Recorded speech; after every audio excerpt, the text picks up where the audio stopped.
Hi. I guess just a quick update video of some books I got and stuff. And there's a surprise at the end after the books, but you're gonna have to stick around to watch that, or you can skip ahead, but I don't know how far ahead.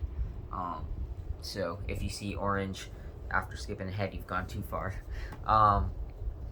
So first I got this book. It was published in 1990. Septuagenarian Stew, Stories and Poems by Charles Bukowski. He was born in 20, so yeah, he would have been a septuagenarian when this came out, because, yeah. And it's just a book of stories and poems, like it says. Actually, this says it's the 8th printing, and it's from 1990. So I don't even know if when this originally came out he was even 70 or what. But yeah. Anyways, it says Black Sparrow Press books are printed on acid-free paper. I don't know what acid paper is, but yeah. As you guys know, I'm just a big fan of his stories. I mean, I also love his poetry too. And I do have quite a few of his poetry books in Washington, but I realized here I don't have any poems by him, but I was still wanting stories by him, so I figured I'd get this one, that this stories and poems, and it has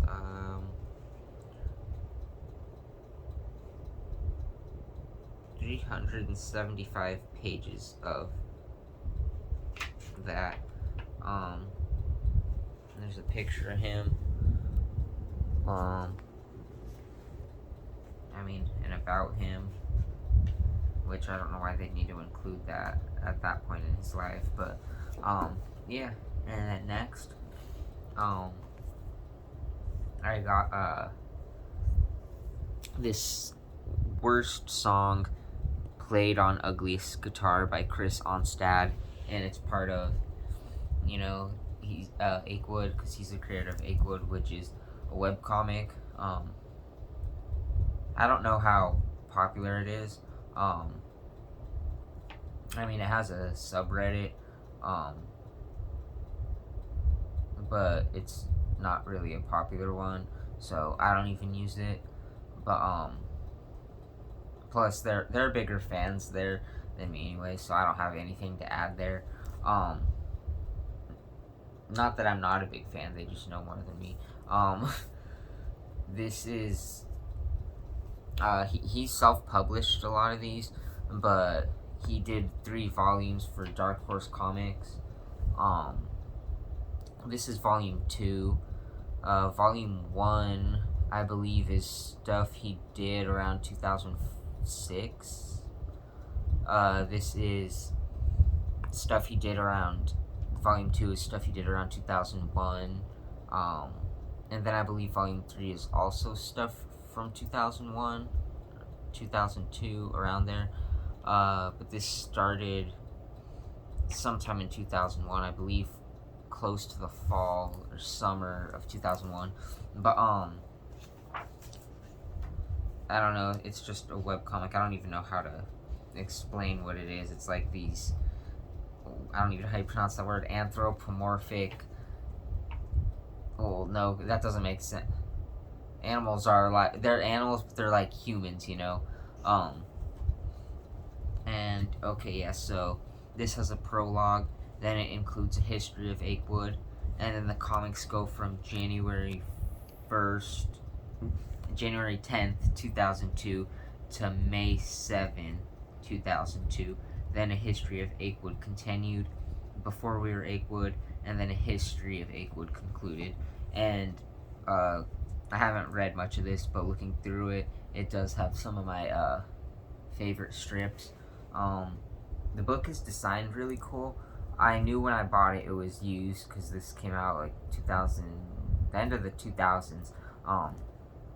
One thing I didn't know about it though is that it's a library edition, which I try not to buy because they add all these stickers. Like if I take this off, it's gonna tear the red.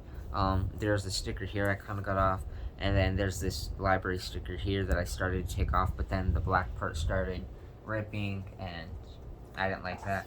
And then like on the inside, it has a sticker, so it kind of hides this part, which isn't a big deal because this side says the same thing, Achewood, a pleasant community, but it still looks ugly. So I just try not to buy library books, but they didn't specify that.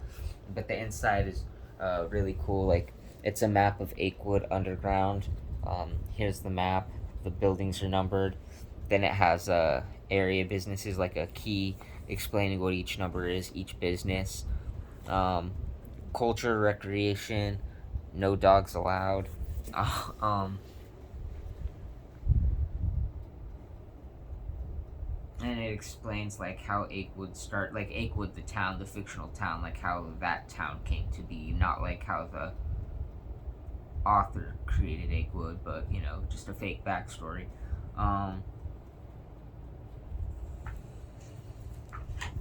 But yeah, it's made by Chris Onstad.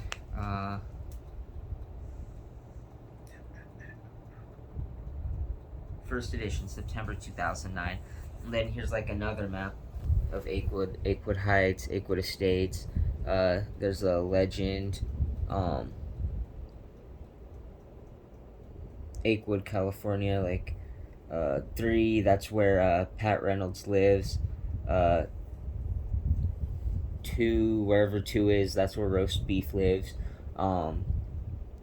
Different stuff. These black dots are entrances to the underground, like storm drains, disguised stairwells, train tunnels, repurposed newspaper stands, basement, manhole, etc. And just different stuff for the Achewood. Cause yeah. Anyways, let me see if I can find a part that I can show you. It's like I guess it's been called like an adult version of Calvin and Hobbes, but I wouldn't say it's like extremely vulgar or anything. Like, it doesn't rely on just like vulgarity to be funny. It's like, I guess, a slice of life type thing.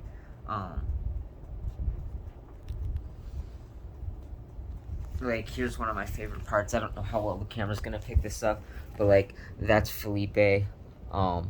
He's a 5-year-old otter, but he's at this party right now, and he meets this other otter, and she's speaking another language that he doesn't understand. So he's like, maybe you could write it down, and she just writes Snoopy's balls. Like, I don't know. It's just, I don't know. Also, it says since it's an online strip, he put like a little, what's the word? Like a little note that isn't like, if you put your mouse over it, it would read this thing. And like, he added these in the book, and then he also adds in this book, like, he talks about it. The only thing I wish he did was include which specific date this was released, but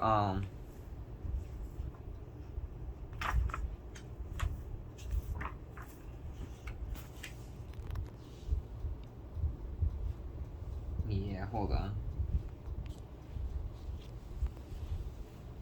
I don't know. It's just funny to me, but I'm glad I got this book. And yeah, that's it with the books. Okay, and finally the big surprise. It's a new Build-A-Bear. It's a jack-o'-lantern. They have a few different jack-o'-lantern models, but I got this one off eBay. His name's Otto, middle name Fluff. So his name's Otto Fluff. I want to get him pants someday, but he came with this suit shirt, like, has the orange undershirt, a black tie, then the black outside with like orange designs. Like, there's jack-o'-lanterns with different faces. There's the Build-A-Bear head. I don't know what that is. Yeah, jack-o'-lanterns and Build-A-Bear heads. It's just cut off. Never mind. These are jack-o'-lantern heads too. And then his feet and ears have these designs that are like, it's a different fabric. It's soft, but there's moons, stars, owls, Build-A-Bear heads, jack-o'-lanterns, cats, and witch hats. And he has those designs on his ears too. Like this one has you can see part of an owl, moon, stars, and then he has this green leaf. And I don't know if you can see on camera, but his face is really flat, but I think it adds to his cuteness. He's got the Build-A-Bear paw. It's white and blue. On my other Build-A-Bear, it's red and blue. But also, on the side of him, he has an incision. Why does he have a little pocket right here? Well, because it has a little thing. I'm not going to take it out, but it's a thing that holds batteries. Because he can do this if you turn him on. He lights up. And he looks really cool in the dark, but I'm not going to turn the light off. I'm sure there might be some YouTube video of it, but if not, oh well. But yeah, it like flashes, and then you can turn it off and on by itself, or if you leave it on, it goes for like 10-15 seconds and then it just shuts off because you don't want Otto's head to overheat. But he's really soft. Kind of got scraggly fur. I think he's taller than our other Build-A-Bear, but yeah, I'm not sure when he came out, because I saw people citing it online saying 2002, or 2022, 2023, so maybe they just make them every year. But yeah, he's just so happy. And yeah, I want to get the other jack-o'-lantern bears, because they have other light-up ones too that look different than him, from previous years, and I think they're cute too, but I decided I'd get him. I wanted it to be a surprise for Jenny, but I couldn't hold the surprise in anymore, so I told her. And yeah. And lastly, back in April, I mentioned that I was going to have a surprise video about a book I was really excited for that I've wanted since I was like 16, but it was supposed to be released June 21st, so I pre-ordered it like 2 months before it even came out. And it's a long story that I'll explain when I actually get the book, but anyways, and then the 21st came around and I didn't hear anything, so I emailed the US distributors,